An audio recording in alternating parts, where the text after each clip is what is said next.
Hey y'all, so I just pulled up to my hospital or cancer center. I am about to go inside to see the occupational therapist. I wanted to try to make a quick video to explain why I have to see a new oncologist. So as you guys know, last week or the last time that I spoke, I went to go see a oncologist, and it's an oncologist that I've been going to since I started this journey back in December. Met him actually in January, so he's closer to my house, and so I felt like if I'm gonna have to go in for treatment consistently, I would want to go in for treatment near, my location, my house, so I could Uber there, Uber back, whatever the case may be. Yeah, well, that whole experience was horrible. I was talking to my parents just so they could be on the phone and kind of hear like what he was saying, so we could all understand the next steps. Everybody could ask their questions. He came in really for the first time like with a very like offsetting energy, like very off-putting. I don't know how else to say. He didn't ask like, how you doing, how's things going, nothing like that like he normally does. He just immediately like started, and he was like, so we got your test results back, did anybody go over your test results with you? And I was like, well, my surgeon did, but she said she's not an oncologist, so we wanted to come see the oncologist and really get the information we needed. So then he proceeds to say, well, your numbers are showing that they're pretty high, which I told you guys about, and chemo is going to be recommended. Okay, kind of knew that. What he proceeded to do and say next is what threw me, and most of the things I'm quoting is pretty verbatim. So he proceeds to say, so we're going to recommend chemo. It's going to be nasty, it's going to be ugly, it's going to be terrible, you're going to lose your hair, you're going to lose your white blood, your white blood count is going to go down, and because of that you're going to be more prone to getting an infection, and if you get an infection and you got a temperature of 101, you need to get to the hospital like immediately or you will die. He was like, you're going to be sick, you're going to throw up, you're going to feel nauseated, you're going to lose the finger, sorry y'all. He just started naming everything under the sun you could think about. He was like, this is going to be aggressive, it's going to be ugly. I'm just like, okay. At this point, I'm starting to shut down. I'm not comprehending anything he's saying. I'm not taking in anything he's saying. I'm not learning anything. Like, imagine me taking this information and then delivering it to you guys like on a video or to my 13-year-old. Like, I was not educated on anything, like nothing. It was the worst experience. The fact that you're using the word die. So I very like stressed out. So I dropped my head and I just start rubbing my forehead. And my family know, like when I rub my forehead, like that's a sign of like stress. Okay. And it's either A, I'm stressed out and I'm trying to figure out what to do, or I'm stressed out and I'm trying not to go off on you. It was the latter of the situation for him. And he just kept talking at me, right? And so I eventually said, yo, like, why are you talking to me so inhumane? Like, I am a whole human being with, like a life-threatening disease. I don't need you to talk to me. Like, he was like, well, I'm trying my best to deliver. No, if this is your best delivery that you have, you need to try again. I was about to lose it. In my mind, I'm thinking like, yo, like this is your profession. You talk to cancer patients every day. You're an oncologist. You're the person that we come see every day for the rest of our lives, basically. You know what I'm saying? Like, you need to try again. Or you need to get into a new profession. Or if you woke up and things were happening wrong in your life today, you need to figure that out before you come into the office. But don't come into the office and throw news on people like me. Luckily, by God's grace, I am a strong individual because I told my parents. Now, granted, okay, so let me back up.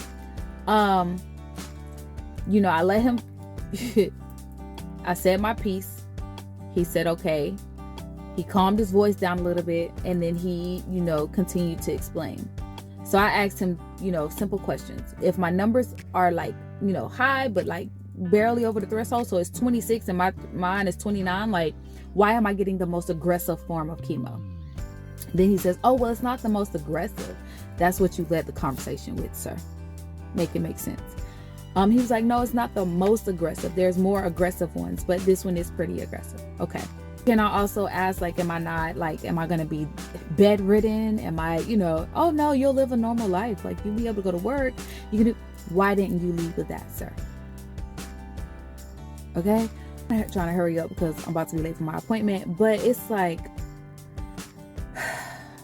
it was a horrible experience, y'all. All right, we're gonna walk and talk. But yeah, it was a bad experience. It was one of the worst experiences I've ever had. I've been kind of silent, been kind of to myself a lot lately.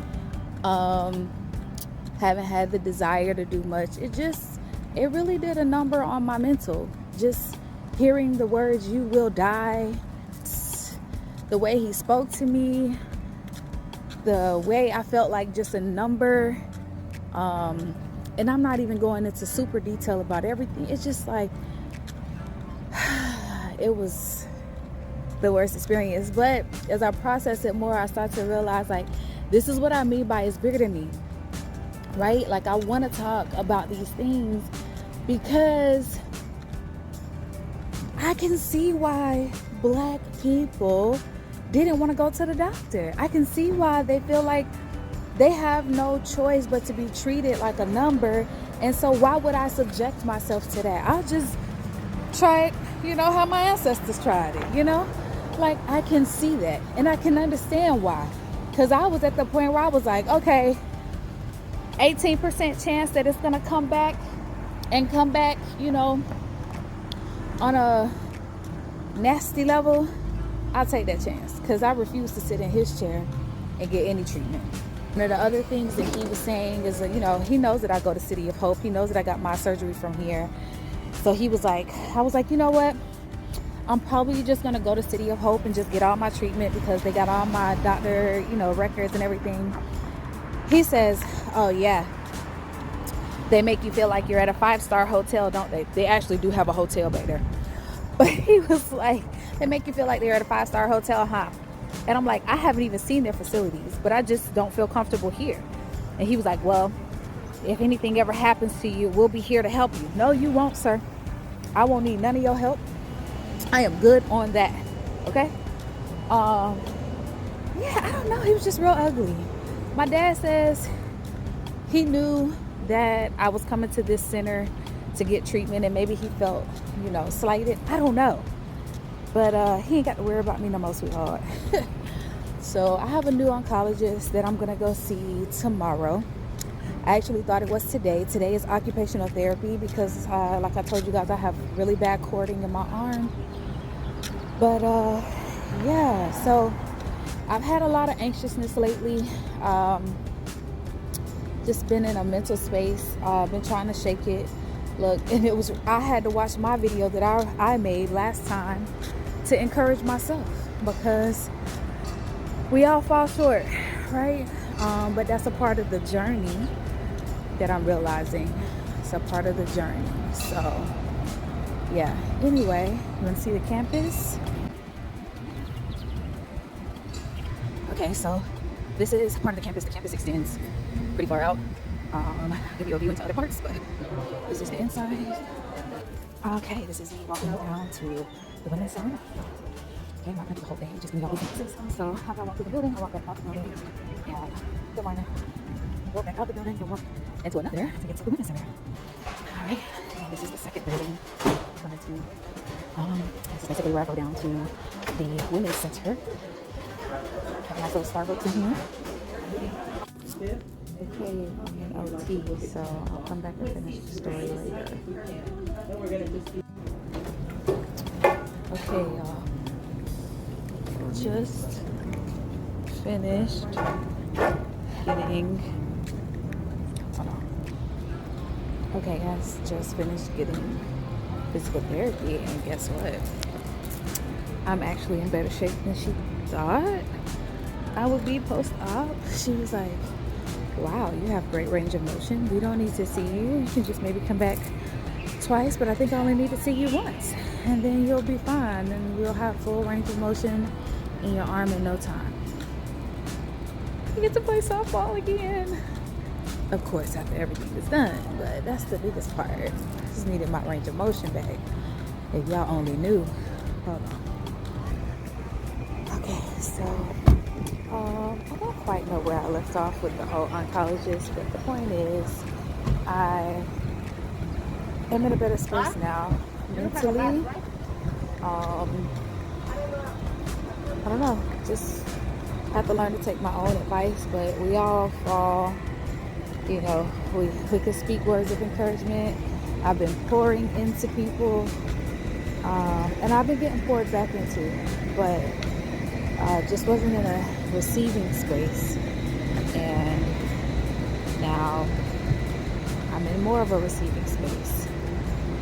So gratefulness and a spirit of gratitude is what I'm continuing to try to work towards.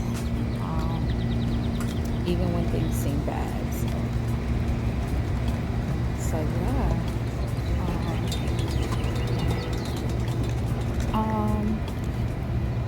Anyway, this video has been long enough.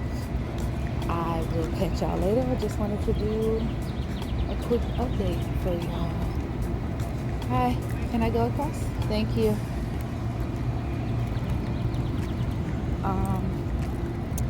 I just wanted to do a quick update for y'all. And yeah, thank y'all again for being on the journey. Love you lots. And we'll see what tomorrow brings. Bye.